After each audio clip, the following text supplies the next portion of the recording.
पहले हमास, फिर Hezbollah,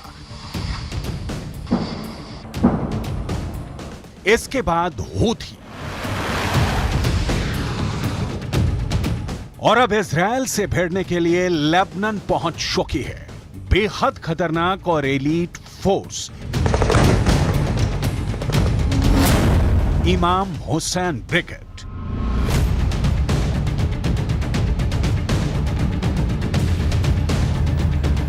Israel के सैनिक 24 घंटे हर सेकंड आंखों में तेल डालकर इजराइल और लेबनान की बॉर्डर की सुरक्षा कर रहे हैं और ऐसे वक्त में इजराइल को एक बड़ी खबर मिली है।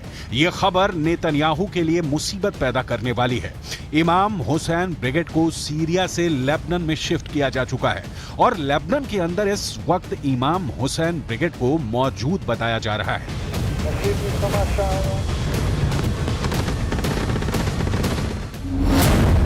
यह दावा इजराइल डिफेंस फोर्स के अरबी भाषा के प्रवक्ता अविचाई अद्राई ने एक ट्वीट के जरिए दी है।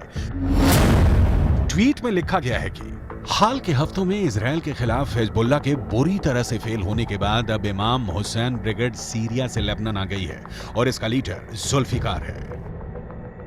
इमाम हुसैन ब्रिगेड को भी ईरान फंड करता है और दावा यह किया जाता है कि यह इमाम हुसैन ब्रिगेड ईरान के सबसे ताकतवर सेना इस्लामिक रिवॉल्यूशनरी गार्ड को रिपोर्ट करती है।